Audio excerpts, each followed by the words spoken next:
At the end of round 2 of the West Indies Regional 4-Day Cricket Championship, there were wins for defending champion, the Guyana Harpy Eagles, the Barbados Pride, the Trinidad and Tobago Red Force, and Leeward Islands Hurricane.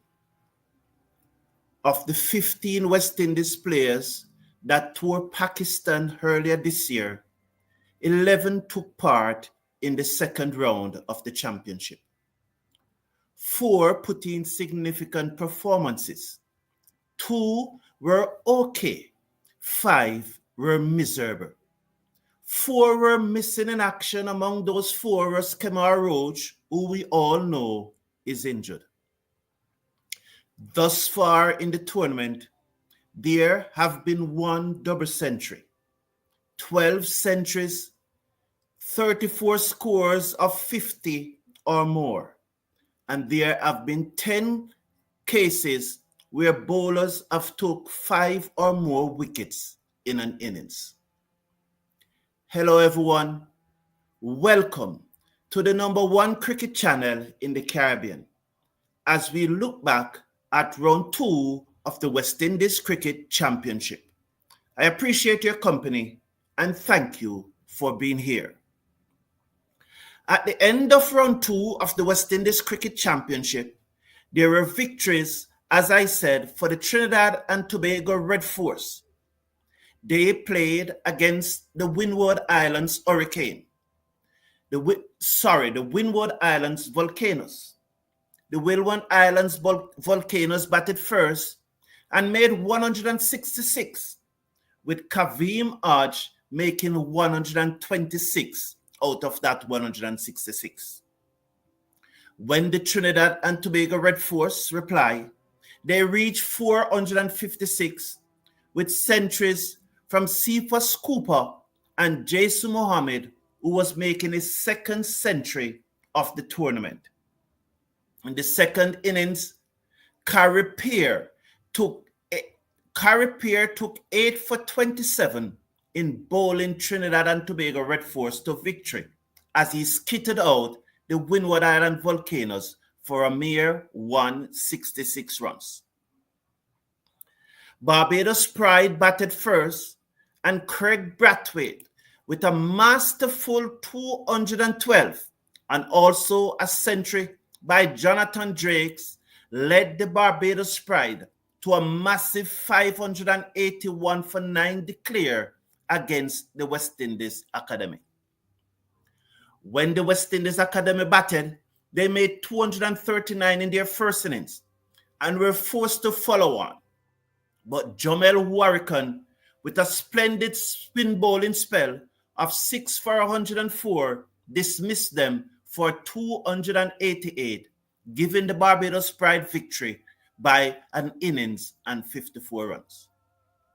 In the match between the Leeward Islands Hurricane and the Jamaican Scorpion, we saw John Campbell getting a century for the Jamaica in their first innings as Jamaica made 320.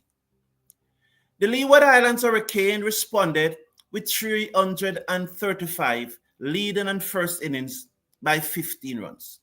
They then bowled out the Jamaican Scorpions for 170 in their second innings and then reached the target of 156 with 5 wickets to spare. Having watched that match thoroughly, I think there were 2 instances of run-out that cost the Scorpion the match. When Jamar Hamilton was on 10, he played a ball to the left of Odin Smith at mid-off. The burly all-rounder swooped on it and sent the return into the keeper. It was a low return, but the keeper should have collected it. Jamar Hamilton was well out of his crease. He went on to make 81. In the Jamaica second innings, Campbell and Blackwood were batting good. It looks as if there's no way the Leeward Islands Hurricane bowlers could get them out. But then Blackwood was run out and Jamaica succumbed to 170. In the end, a spirited knock of another half century by Joel Andrews bring the team home, the Leeward Islands Hurricane. Guyana Harpy either have to come from behind to beat the students. The combined colleges and campuses batted first and made 375. Guyana Harpy Eagle at one stage were 116 for 6, but thanks to their captain Tevin Imlach, who made 126, they were able to make 343. And in the second innings, they skidded out the students for 132. They set a target of 165. Imlach again with 80 ensured that they were in no trouble. So the Guyana Harpy Eagle won their matches. So those are the 4 teams that won in the second round of the West Indies Regional 4-Day Cricket Championship. Now, we look back at those performances, and I just want to highlight the performances of Craig Brathwaite, who we may say what we want to say about Craig Brathwaite. But while some other batsmen will scratch a century here or there, Craig Brathwaite once again showed his hunger for batting and made a splendid double century. We must recognize that, because that is what really set Craig Brathwaite apart from the other West Indian batsmen. They are comfortable with only making 100. Craig Brathwaite wants more. There were also good performances from Kavim Hodge. As you see there, he made 126 out of 144. Tevin Imlach also made 126 and 80 for the Guyana Harpy Eagles. Warwickon got 6 wickets. Those 4 players, I mentioned them because they are players that were in the West Indies squad that toured Pakistan. Seals got 3 wickets in the match. Jangu got 80 odd not out. Those performances I considered okay, but the outstanding ones were Imlach, Brathwaite, Kavim Hodge, and Warwickon. Joshua Da Silva, Casey Carty, Michael Louis, Kevin Sinclair, and Anderson Phillip, they were poor. They were really poor, and they need to step up for the third round. We do not know what happened to Justin Greaves, Gudakesh Moti, or Alec Atanase. We know that Kemar Roach was injured. I just appreciate the effort of Carlos Craig Brathwaite in making that big double 100, because I think it's what set us apart. It's what should set the West Indies players apart from those who have not yet played for West Indies. Now, let us look at the numbers in the tournament after the first 2 rounds. So the leading batsman in the tournament thus far is Jason Mohammed. He batted 2 times and he made 2 centuries. 1 in the first round and again 1 in the second round. So on both occasions that Jason Mohammed batted, he made 2 centuries. He made a century. He is the only batsman that would have made 2 centuries thus far. Tevin Imlach made 80, but it was unlikely that he was going to make another 100 due to the score that they were chasing. However, Jermaine Blackwood, who was on 75 in that match against the Windward Islands after making 100 in the first innings, I think that Jermaine Blackwood should have converted that 75 into 100. The shot that he played to get out, I think it will haunt him for a while. Second on the run table with 258 runs is John Campbell, the Jamaican captain. Jamar Hamilton is in third position with 223 runs. Sorry. And although Jamar Hamilton do not have a century, he have made 2 half centuries and has been consistent. John Campbell have made 2 half centuries and 1 century. Jermaine Blackwood have made 1 century and 1 half century, and that's why I'm saying that he should have converted that second half century into another century, as the shot that he played to get out was not one that I would consider. It's one that I really, really have a lot of doubt about what was going through his mind, why he would have played that shot. Fifth on the table is Jonathan Drakes, who have made 213 runs. He also scored 100 and an half century. So those are the 5 leading batsmen in the tournament thus far. As I said in my introduction, there have been 1 double century, 12 other centuries in 2 rounds of cricket, in addition to 34 half centuries. When we look at the bowlers in this tournament thus far, Harpy is the leading wicket taker with 21 wickets. 21 wickets in 2 matches. Over the years, 3-4 years ago, Harpy was seen as the leading left-arm spinner in the Caribbean, probably before COVID, which is probably 5 years ago. However, since then, Gudakesh Moti and Akil Hussain, his fellow countryman, have passed him in the pecking order. But it appears, although it's only after 2 rounds, but it appears that Harpy is capturing back his best form.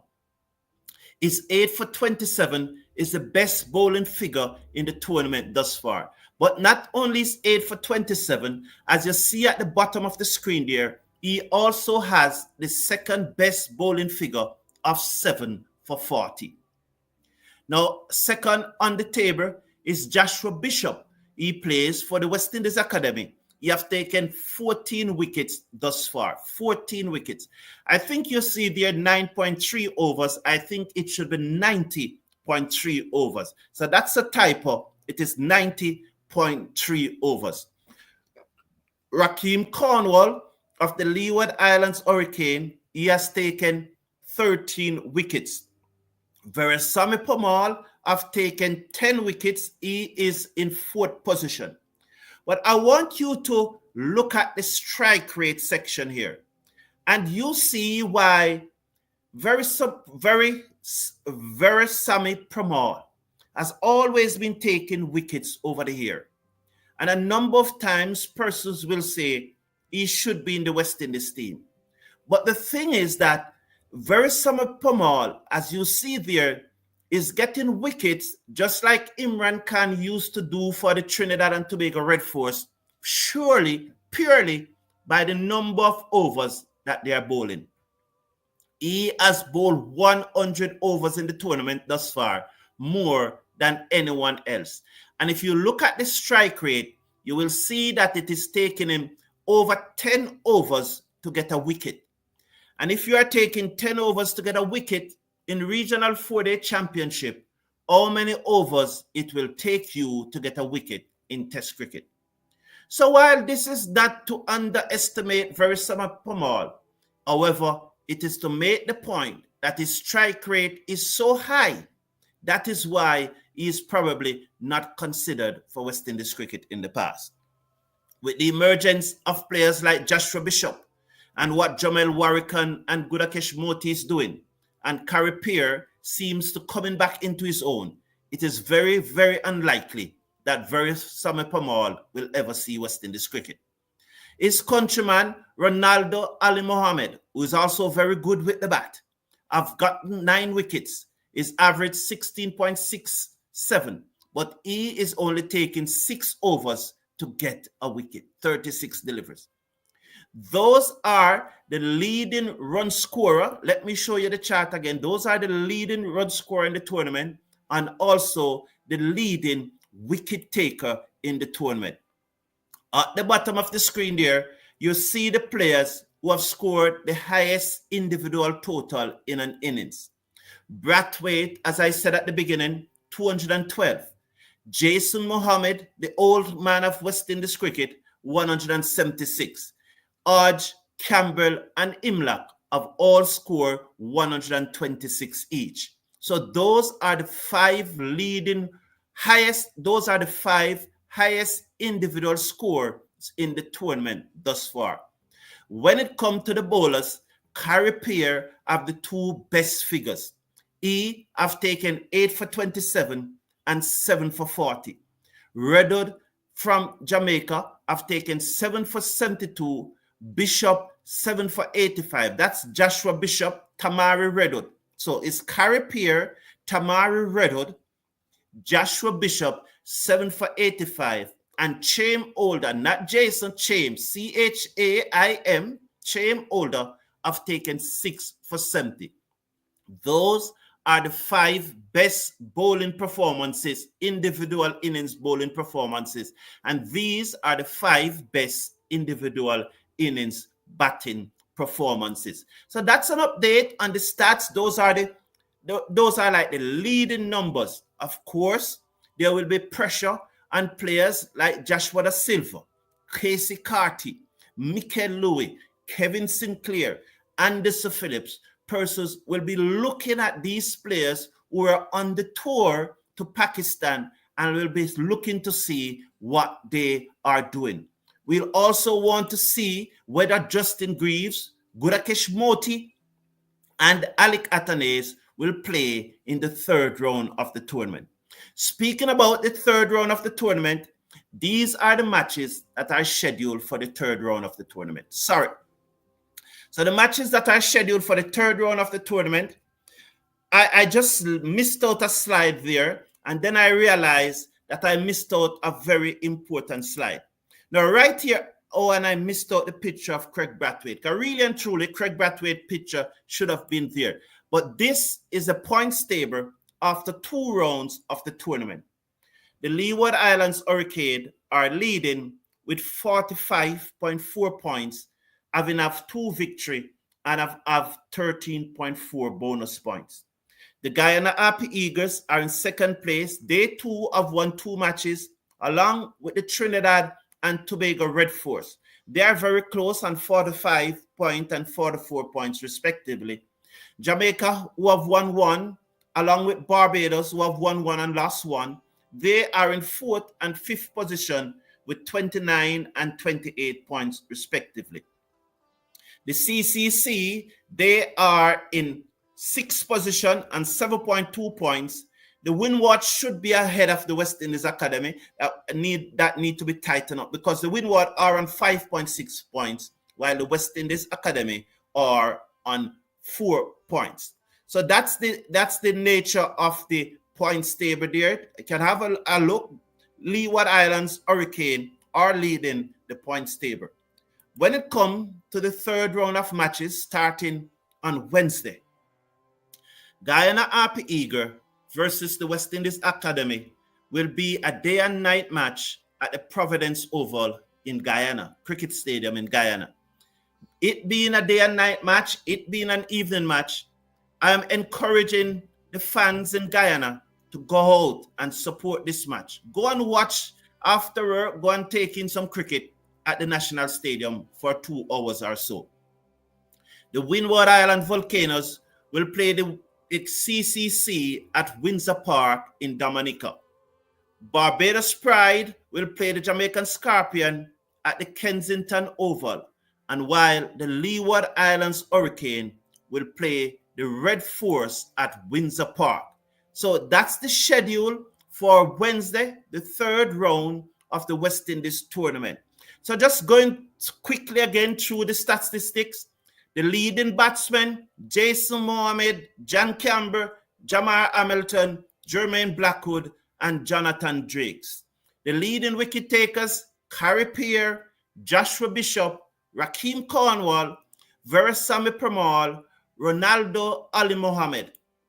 The points table are 45 for the Leewards, Guyana on 45 also, Trinidad 44, Jamaica 29, Barbados 28 make up the top 5. So that's the points table, and this week matches, there is the schedule on your screen. I want to say something in particularly about the schedule going forward. After this 3rd round of matches, the teams will take a 2 weeks break, and the tournament resume on the 5th of March. Now, I have 2 questions for the Director of Cricket for West Indies. I don't know if this must be incompetence. I cannot address it any other way. The first thing is that why does the tournament needs to break? Why? I cannot see any rational reason for there to be a break in the tournament. I think I'm going to write the director of cricket, Miles Bascom, a letter this week and ask him to come on the cricket forum because there are some questions that I really need to ask him. The questions are piling up. And when you go to these interviews, you don't get a chance to ask them. So I'm going to write him and invite him on the cricket forum. Because why is it that the tournament needs to take a break? If there is a good reason for the tournament to take a break, why is it taking a break in the peak of the Champions Trophy? The Champions Trophy starts next week, Wednesday, and runs until the 8th of March. So for the first portion of the Champions Trophy, West Indies will be playing no regional 4-day tournament. I would like to think that a competent director of cricket who would have known the schedule of the Champions Trophy, if there was have to be a break, which I don't see the need for a break, but if there was a need for a break, why that break has to fall in the peak of the Championships Trophy? Why? And this is particularly significant because while the Championship Trophy is going on, all the West Indies players will be available. There'll be no franchise cricket. There'll be no test cricket. There will be no other cricket on the international scene. So all the players will be available. So if for the next 2 weeks after this week, in the peak of the Championship Trophy, all our players are available, we would have no doubt in our mind who really want to play red ball cricket and do not want to play. Now, by the 5th of March comes around, players will be saying that we need to report to our IPL team because the IPL starts in the mid of March. So the 4th round of the tournament that is going to start on the 5th of March, players will have a legitimate excuse. Mark you, if a player really loves West Indies cricket, they will say to their franchise, I am going to be a few days late because I want to play one round of red ball cricket. But knowing these players and going from what we have seen from them in the past, it is very unlikely that they will say, yes, let us play one round of red ball cricket and report to our franchise a little late.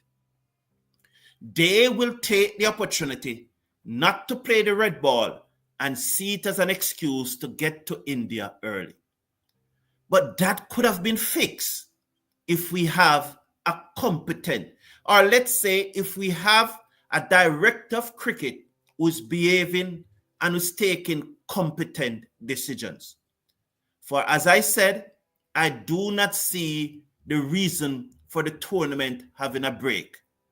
Nonetheless, if there should be a break, why is that break in the middle of the Champions Trophy? It's over to you, Miles Bascom, to tell us why you take this decision.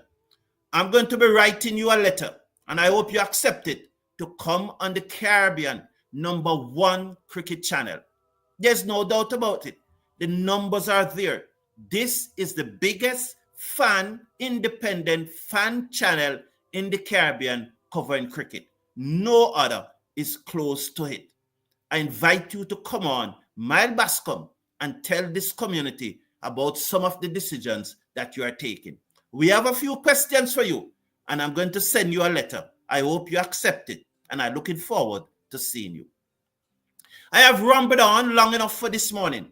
Now I will come to your comments in the comment section. Thank you for being here. I appreciate your company. And I'm glad that you could make it here. And I look forward to your comments. I look forward to your interaction. Good morning, Patrick Lambert. Happy to have you here. Michael Douglas is saying, well, Michael Douglas, I don't want to know about that, man. You don't need to tell me about that. Why do you need to tell me about that? That is insignificant, man.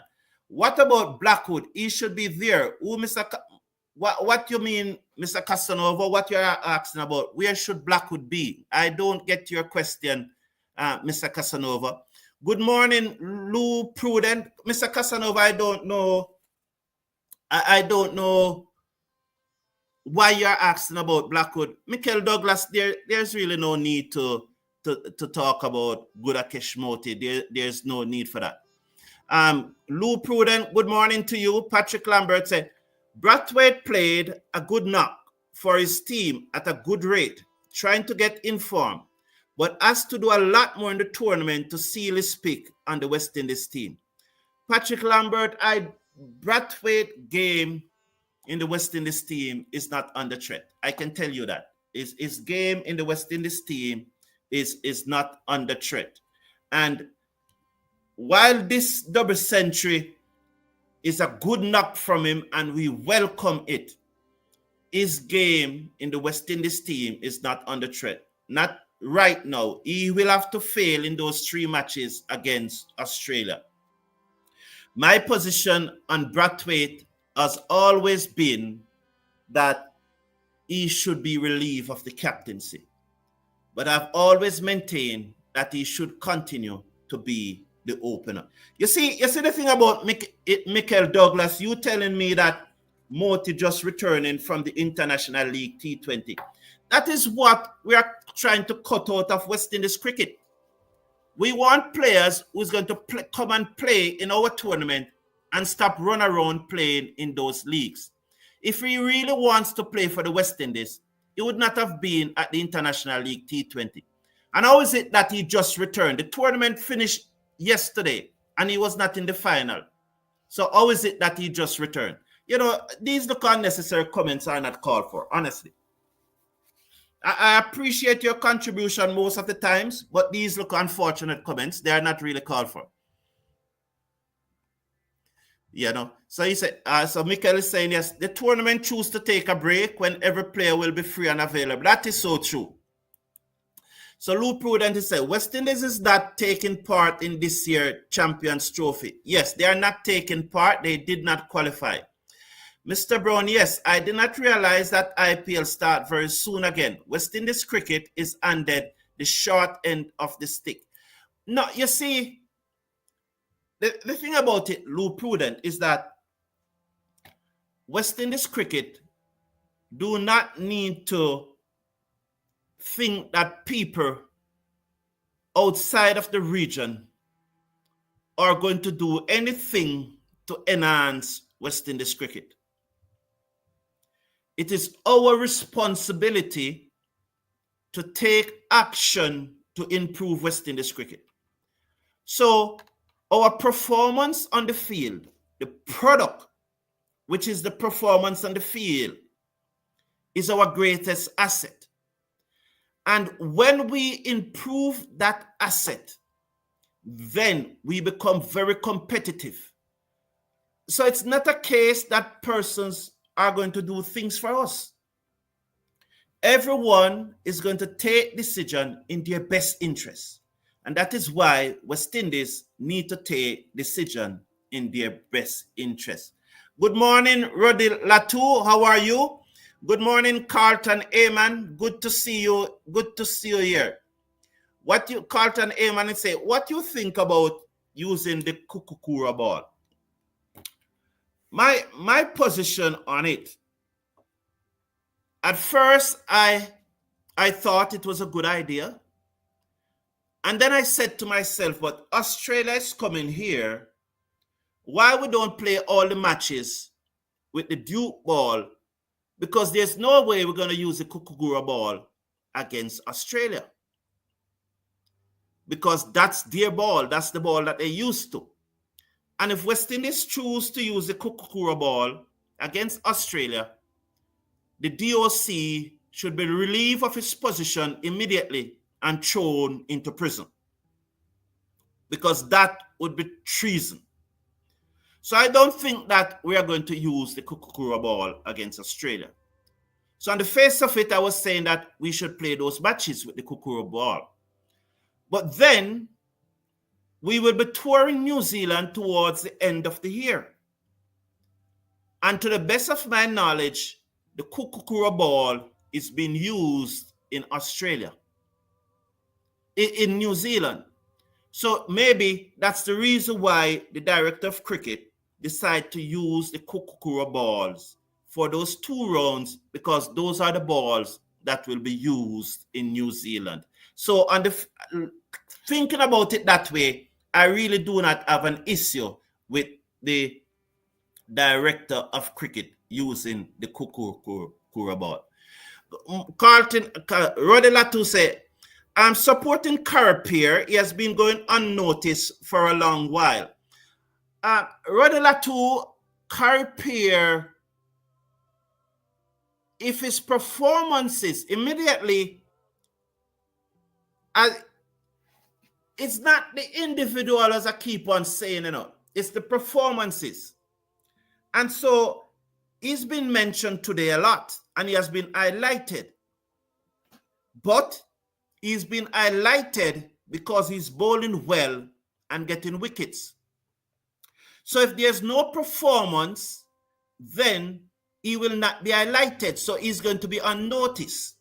So once he produces the performances, he will be highlighted. So that's the thing about it, Rodelatu, is the performances that get you highlighted. If you are not performing, no one will notice you, because at the end of the day, it's who perform that we remember. We do not remember those who do not perform.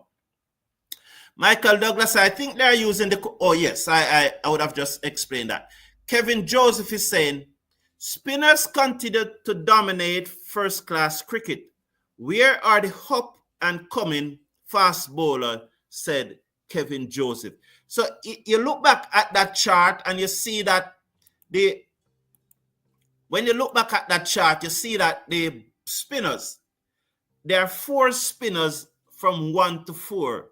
And Ronaldo Ali Mohamed is the only seamer on that chart. And so he's asking why spinners continue to dominate. Where are the up and coming fast bowlers? Then Kevin Joseph, I don't know. Those fast bowler has to come through, but there's no doubt that we have a very good crop of fast bowlers presently. Maybe the ones that are behind those are the ones that need to come through. But presently, we have a good crop of fast bowlers. We have the Josephs, we have Seals, we have Anderson Phillip. That's a good crop of fast bowler. So it's left to be seen the ones that will come through behind those. But those are a good crop. But once again, the spinners, could it be a case that the captains are not bowling the seamers as much? Because look at Verisamy Pamal. He has bowled over 100 overs in the tournament thus far, so it's simple. It is simple as that, So the figures for Brathwaite in the last 19 innings does not justify his pick on the team, said Patrick Lambert. That may well be true, Patrick Lambert, but we are talking about the West Indies cricket team. And if we are going to look at the figures for each batsman in that West Indies top 7, apart from the debutants, which one of them really justified a pick in the team? Warner Series Athenaeus surely doesn't. Kaveem Hodge, if you're looking at the numbers, no one is sure pick. Justin Greaves, yes. So if you're going to look at it that way, I don't think anyone, Patrick Lambert, really deserve their pick in the team. So Mr. Casanova said, who should be a part of that A-team tour against South Africa in May to June, said Mr. Casanova. You didn't address the first thing that you said, what you said about that Blackwood should be there, Mr. Casanova. What exactly did you mean by when you said that Blackwood should be there? I did not get the question. As far as the A-team tour is concerned, Mr. Casanova, I'll be able to address who is in that A-team tour somewhere around the 10th of April. At this time, the tournament is in its infancy. And those players that you saw me highlighted this morning, by the end of the tournament, they may well be not the ones at the top of the table. So after 2 rounds for me, it is too early to start picking A teams and West Indies team. I will defer, Mr. Casanova, and I like your question. I will defer until sometime in mid-April, and then I will pick my A team. I'll pick my test team for Australia. But I like your question. Imlach, he wicket keep good in Pakistan. No, he's batting good thus far for that season. Thank you, Mikel. Garth Williams said, Mr. Brown, I noticed not a lot of praise for Nikita Miller for helping us to play so well in Pakistan. Garth Williams, that is not true. And those comments are unfortunate, because if you don't hear it anywhere else, you would have heard it here. So I really think that that's not true, Garth Williams. Yes, the spinners are dominating wagon. What is your view on any creative captaincy thus far? While the captaincy has not been poor, Athena, there's nothing that is stand out to me. There's nothing that is stand out to me thus far. So I've not seen anything. I wouldn't say I would not have watched all the matches all the time. Being that the matches are on YouTube and being that they are staggered, you get a lot of chance to watch the matches. Like the last round, you could watch the Jamaican and the Guyana Harpy Eagle matches early in the morning, and then late at night you could watch the other 2 matches because they are staggered. But I've not seen any creative captaincy. Please remember to slash a like on the video. And if you have not yet subscribed, please subscribe. Are you predicting a major overhaul within our test team under an examination, or just 1 or 2 changes? Well, Rodila 2 at this moment, I'm not predicting anything. I'm really want to, as I said to Mr. Casanova, I will wait until sometime in mid-April before I make decisions, and then I'll be able to give my predictions and where I think the team should go. The conversation that Sammy is going to get all of these players that play in white ball to come and play test cricket, not true. He can't. He does not have that power. And let me give you one simple example. I could give you 2. 2 comes to my mind right away. During the 3-match T20 International Series against Bangladesh, Rutherford and Hope walk out on the team and go to Australia to play in the Big Bash. You know, another one that comes to mind right away, if you cannot get Nicholas Pooran to play 1-day cricket, or are you going to get him to play 4-day cricket and 5-day cricket?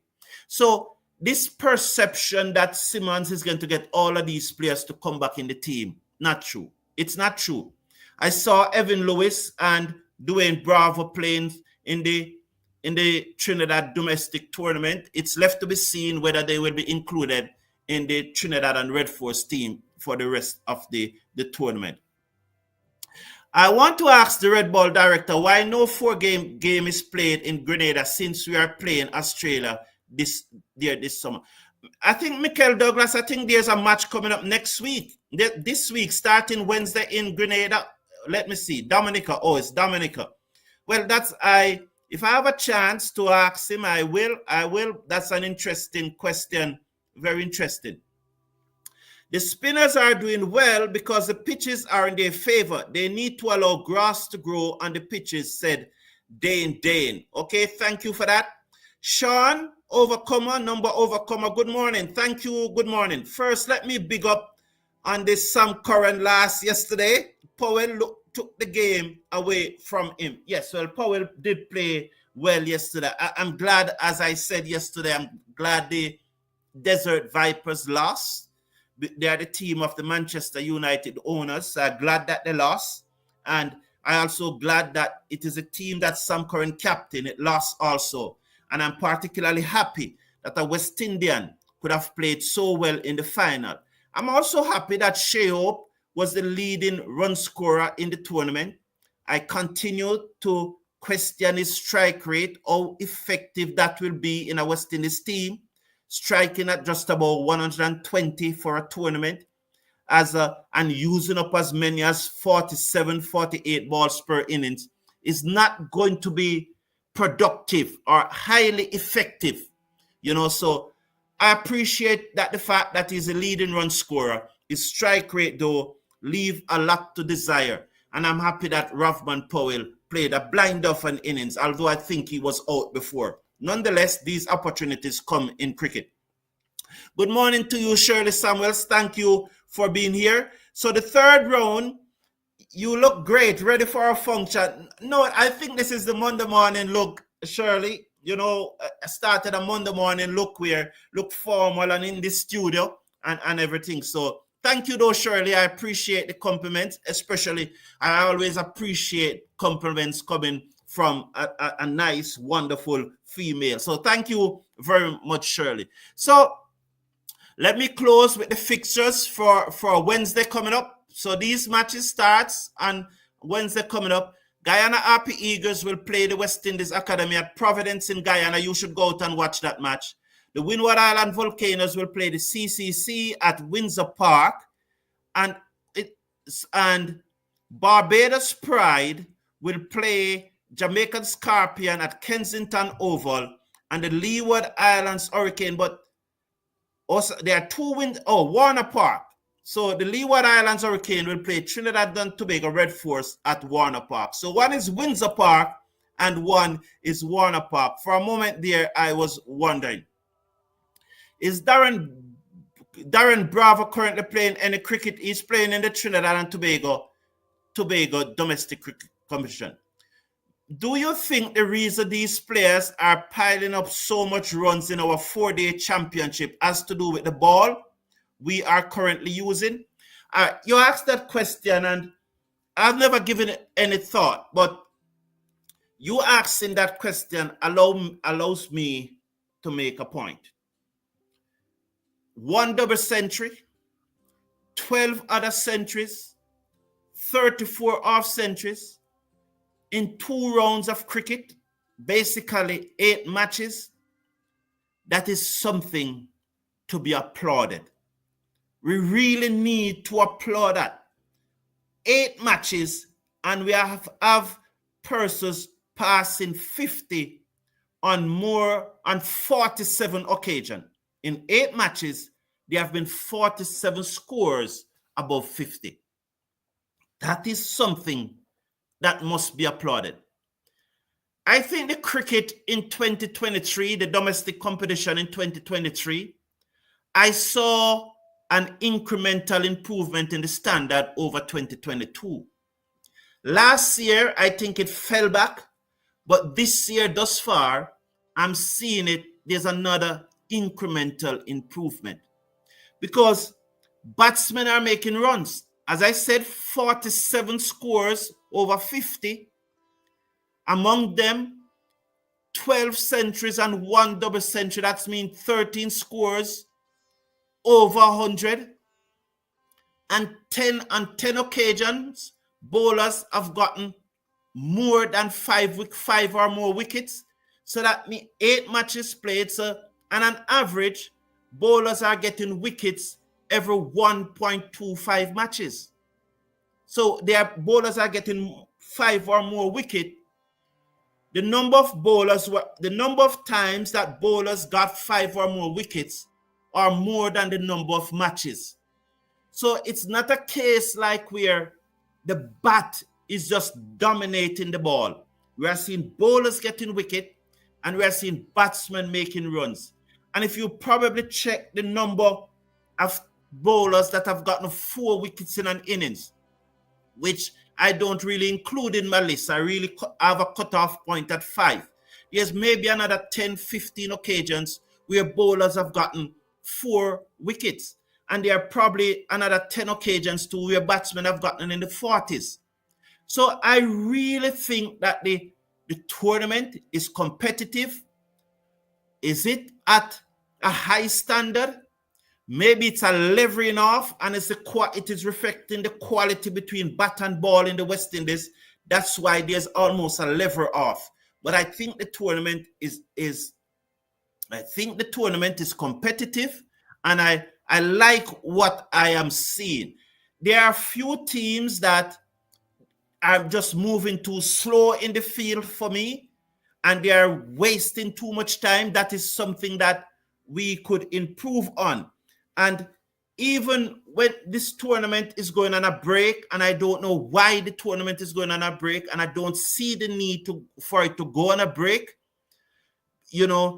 it takes away the building of capacity when the tournament break, because persons remained in their comfort zone. So, Mr. Casanova, while I never thought about the ball being the reason, but you asking that question gives me an opportunity to point out that the batsmen are making runs and the bowlers are taking wickets, which is good.